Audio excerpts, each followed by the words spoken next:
Hi everyone, just wanted to touch base with you about our book study. I actually really miss doing this. I like the online format so we can work on it at our own pace, but I kind of miss meeting with you guys and being able to talk. Just wanted to go through the next couple of chapters that I had asked you to read and then kind of give you an overview of how the next 3 weeks are going to go.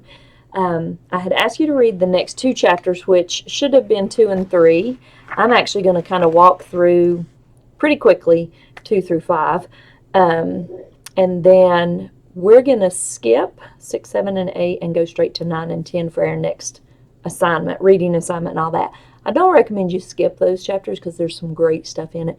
But again, as I told you at the beginning, we because everyone in this class, with the exception of our special ed teachers, teaches pre-K, kindergarten, or first, I think it's good that we gear what we're doing to those grade levels. But there is excellent information in those other chapters too. And in our last class, we may go back and pick up a whole lot of those. But I know it's not specific to what most of you guys are teaching. So that's why I didn't want to spend a lot of our time on it. But chapter 2 was sentence expansion and note taking. And of course, I have loved looking at your kernel sentences and then seeing how you've added to those. That outline that they put in the back of the book, that some of you actually, I think Miss Hegler uploaded a template that she made that was similar to it, and I think Miss Hockett kind of made her own, so it was appropriate for her students. But so I could see that you guys were using that, which is excellent, because I thought it was a great, and that's one of the things that I've heard other people say is, if nothing else, you need to use that sentence starter template, because that really helps students kind of think through their writing before they write. I love using the questions. We have, my note in my book says we say this a lot. We say what about who, what, when, where, why, but we rarely model it and explicitly teach them how to do that. So I think using that, either the template in the book or a template you've made up or something, that where it puts those out there, they have to actually answer each question and then bring it all together into a sentence, really makes good sense. And that's what I've told you about this book all along, is it's the explicit way that they teach each portion of writing that really, and just having a systematic way to do it is what really turned me onto this book in the first place. Then they talked a lot about the process through which you do any lengthy writing. And again, knowing that a lot of your students aren't doing necessarily lengthy writing, but that even goes to the one paragraph, which a lot of our students at the age that you all are teaching writing will be doing that. And I loved that. When they were looking at the process for writing on page 71, and they said the cognitive demands of writing at length.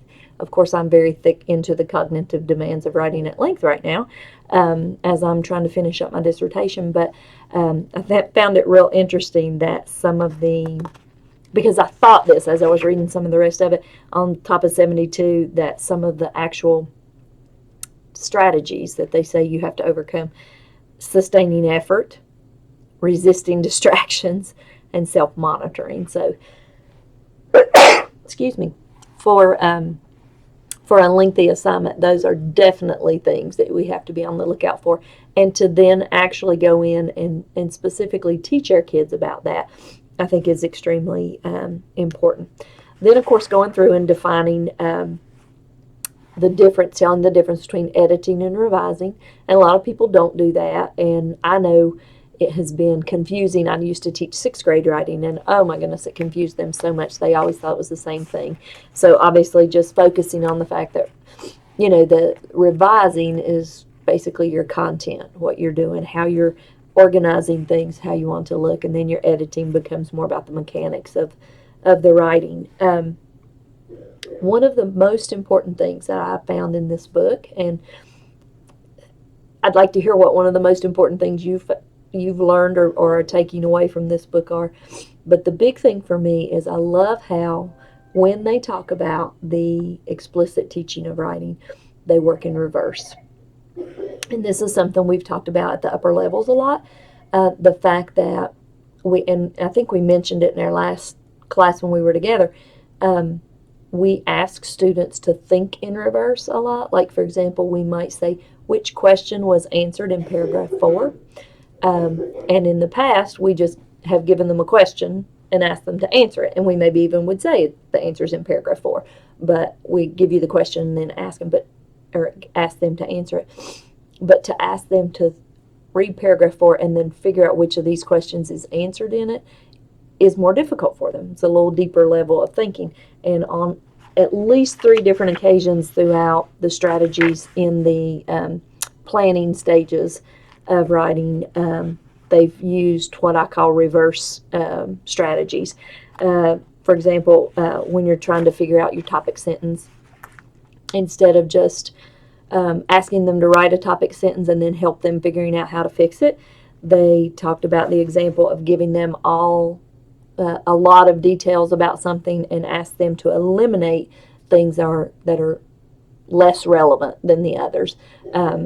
And then another activity on turning the paragraph into the SPO, or the single paragraph outline, which I think is also a very valuable tool. Even for first grade, I think we could use that single paragraph outline to help our students begin to write. But again, they did the reverse. They actually took a paragraph and had the students break that down and put it into the single paragraph outline so that they could see how it works. And this is, maybe it's just how my mind thinks, but when I direct a wedding, and I do that a lot, have directed several people's weddings. When I direct a wedding, the first thing I do is I put everybody up front exactly where I want them to be standing when the wedding starts. And then I have them walk out the way they're supposed to walk, and then I have them walk back in the way they're supposed to walk. So we start at the end, and then we go in reverse of what we need to do. It's just easier that way for me, and I think a lot of times we don't think about how that might be easier for the kids. Show them the model first. Here's what we need. It's what it looks like at the end. And here's how I got to that point, by breaking it down and pulling it backwards. So I think it's important to think, we do that with math a lot. We give them a problem and an answer and then have them work backwards to show how they got there. So I think we have to be thinking about that with the writing too, is that working backwards piece. So that's kind of the big takeaway I've had from these next few chapters, is that working in reverse, breaking things down in reverse so that they can see it in a different light than what they've seen it before. That to me is one of the things that if I were in a classroom that would jump out to me and I would really want to focus on. So what I'm going to ask you to do, the next few chapters, like I said, 5, 6, 7, 8, those are all about writing specific types. Well, 5 is not. 5 is revising your draft, putting what they call putting flesh on the bones. But the thing I noticed about that is, and I want you to read that, chapter 5, because there's a lot of different ways that they show to beef up the sentences. But I think it's kind of funny that they are basically going back to all the things they've talked about in the first few chapters to actually get you to do that. But it shows you how to implement those into the writing that you're trying to get your students to do. Then 6, 7, 8 are actually, and 9, no, 6, 7, and 8 are specific types of writing. Your persuasion writing, your narratives, your multiple paragraph compositions, those kinds of things. Again, all great information. If you teach writing at a higher level, something I would highly recommend going in and pulling things from. But before we meet next time, I'd really like for us to sit in chapters 9 and 10. So that's your next reading assignment, is chapters 9 and 10. And what I'd like for you to do before we meet next week is upload a sample of how you assess writing. So it could be a rubric or a paper that you give your students, or it could be a sample paper where you have made marks on it, or put a grade on it, or shown them, and what does the final grade look like for a student at the grade level that you teach. So let's be prepared to talk about assessments and how we assess writing next week, and hopefully everybody can upload a sample of either a graded paper or if you use a rubric or some type of